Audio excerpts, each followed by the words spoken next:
Congress party की हिंदू विरोधी विचारधारा आए दिन जगजाहिर होती रहती है। इतने दिनों से संबल में कोर्ट के आदेश पर तमाम जो सर्वे किए जा रहे थे, मैं अचंभित था कि अभी तक कांग्रेस पार्टी और कांग्रेसी नेता सिर्फ मीडिया के सामने बयान ही क्यों दे रही है। अभी तक इनकी हिंदू विरोधी आत्मा चैन से कैसे सो रही है। लेकिन कांग्रेस ने ज्यादा इंतजार न करवाते हुए योगी सरकार के खिलाफ और सुप्रीम कोर्ट के आदेश के बावजूद एक पिटीशन डाल ही दी। योगी सरकार के शासन में कोर्ट के आदेश पर एक एक करके जो मंदिर खोजे जा रहे हैं, उससे कांग्रेस पार्टी को बहुत ज्यादा तकलीफ है और कांग्रेस की याचिका में सुप्रीम कोर्ट में जो दलीलें पेश की गई हैं, उन्हें देखकर तो आपका खून ही खोल उठेगा। कांग्रेस की याचिका का इस रिपोर्ट में हम विश्लेषण करेंगे और इसके अलावा हम राहुल गांधी के उस बयान की भी समीक्षा करेंगे जिसमें उन्होंने भारत से ही लड़ने की बात कर डाली है, जिससे उनका भारत विरोधी चेहरा भी उजागर हो चुका है और उसकी वजह से अब राहुल गांधी की जम करके फजीहत हो रही है। इस रिपोर्ट में हम गांधी परिवार की उस मानसिकता को भी समझेंगे जिसके तहत fight against India state Rahul Gandhi का कोर एजेंडा बन चुका है। रिपोर्ट में आगे बढ़ें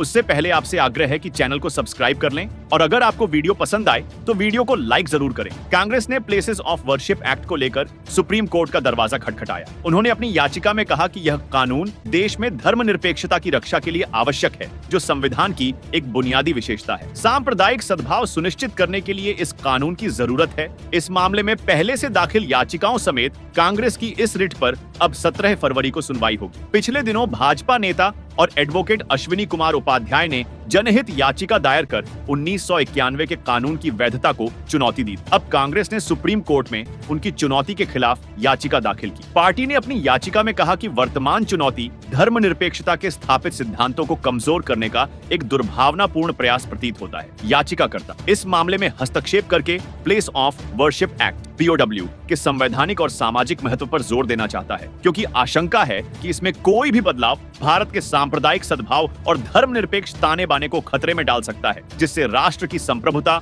और अखंडता को खतरा हो सकता है। कांग्रेस द्वारा दायर याचिका में कहा गया है कि इस अधिनियम के खिलाफ याचिकाएं अस्पष्ट और संदिग्ध उद्देश्यों से दायर की गई प्रतीत होती। प्लेस ऑफ वर्शिप एक्ट 1991 धर्म की स्वतंत्रता के अधिकार को आगे बढ़ाने और धर्मनिरपेक्षता की रक्षा करने में महत्वपूर्ण भूमिका निभाता है। कांग्रेस ने कहा कि इस एक्ट के खिलाफ पहले से दायर याचिका त्रुटिपूर्ण है और POW अधिनियम किसी भी मौलिक अधिकार का उल्लंघन नहीं करता है। प्लेसेस ऑफ वर्शिप एक्ट के मुताबिक देश में 15 अगस्त 1947 से पहले मौजूद धार्मिक स्थल जिस रूप में था वह उसी रूप में रहेगा, उसमें कोई बदलाव नहीं होगा। यानी यह कानून धार्मिक स्थलों में बदलाव को रोकता है। हालांकि इस कानून से अयोध्या के मामले को बाहर रखा गया था। राहुल गांधी की यही असली विचारधारा है कि वह RSS BJP से नहीं, now Congress party is fighting against Indian state. जैसा कि उन्होंने यह बयान दिया है, तो इसकी वजह से अब कांग्रेस पार्टी की राहुल गांधी की चारों तरफ फजीहत होती हुई दिखाई दे रही है। इस पर आपकी क्या राय है, हमें कमेंट करके जरूर बताएं।